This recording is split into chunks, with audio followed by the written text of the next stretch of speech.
행복한 삶은 뻔한 이야기일 수 있지만 가진 것에 만족하며 사는 것이다. 하지만 우리는 그렇게 살고 있지 않다. 왜냐하면 우리는 SNS 속에 살고 있기 때문이다. 친구와 지인의 SNS를 보면 나보다 멋진 집에 살고 좋은 차를 타고 럭셔리한 호텔에서 여행한 사진을 본다. 그것을 본 우리는 부러움을 느끼고 왜 난 친구들보다 못한 삶을 살고 있는 걸까? 라고 생각하며 나와 비교하는 내 모습을 떠올린다. 그저 인간답게 살고 싶은데 그 인간다움이 SNS가 기준이 된다.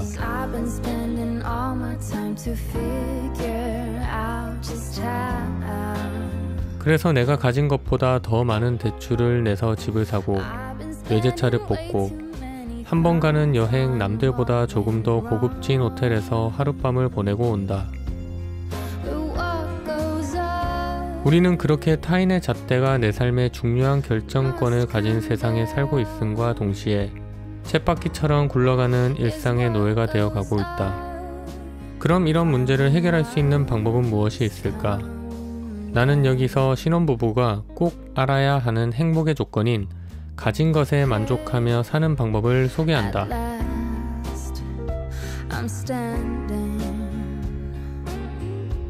첫 번째로 각자 맞는 취미를 함께하는 것이다.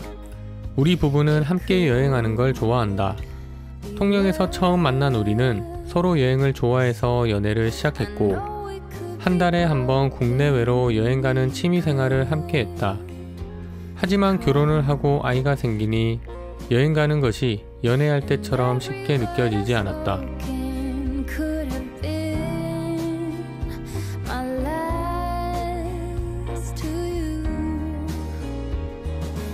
내 월급은 200만 원이 안 돼 생활비로도 빠듯하지만 함께하는 취미인 여행마저 포기하게 된다면 생활의 원동력이 없어질 것 같았다. 그래서 힘들지만 매달 조금씩 저축하며 여행을 갈 수 있는 돈을 모아두고 있다.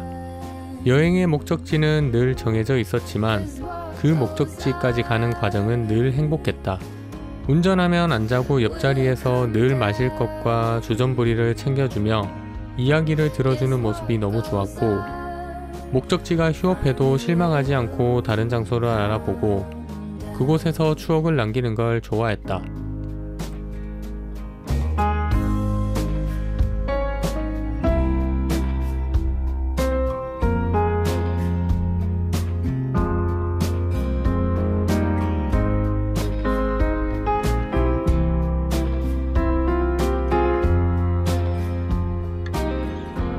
또 함께 다녀온 여행을 추억할 수 있는 일은 우리 부부가 행복을 느끼는 취미이다.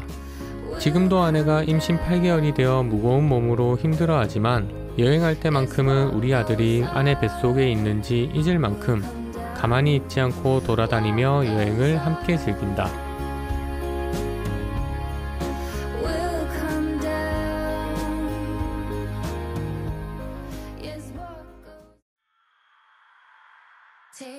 두 번째로 이것이 가장 중요한데 아내가 필요한 것을 해주는 것이다. 우리는 타인을 배려하는 것이 관계에서 중요하다는 이야기를 많이 들었지만 실제로 행동으로 옮기는 일은 드물다. 최근 아들이 생기고 당근마켓 거래를 자주 나간다. 그럴 때마다 아내가 일 끝나고 온 남편을 당근으로 보내는 것이 미안했는지 가끔 판매한 금액의 수수료를 떼줄 때가 있다. 최근에 1,000원이란 수수료를 받았는데 이걸로 로또를 사서 당첨되면 아내에게 10억 원을 줄까 고민하다가 그렇게 되면 나를 안 만나고 해외로 가서 코쟁이를 만날까 두려웠다. 그래서 난 아내가 새콤이 달콤이를 좋아한다는 걸 떠올렸고 즉시 마트로 가서 1,000원을 주고 구매했다. 집에 갔더니 아내가 흐흐흐 웃으며 좋아했다. 역시 로또 10억 원보다 아내가 좋아하는 새콤이 달콤이를 사준 게 현명한 판단이었다.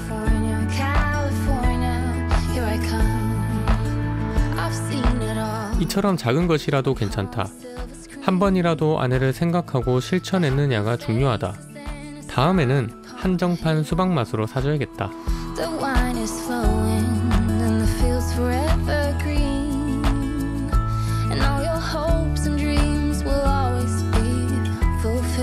지금까지 결혼 후 어떻게 사는 삶이 행복한지에 대해 이야기했다. 다시 한번 강조하지만 SNS는 우리를 행복하게 만들기 어렵다. 최근에 재미있게 보는 예능 프로그램 강철부대 이진봉이 대결을 앞둔 상대에게 이렇게 이야기를 했다. 경쟁자가 저희 팀이라고 생각하시는 것 같은데 저희는 한 번도 그렇게 생각해 본 적이 없습니다. 저희는 항상 저희 자신과의 싸움을 해왔고 자신과의 싸움에서 이기면 상대가 누가 되었건 반드시 승리할 수 있습니다.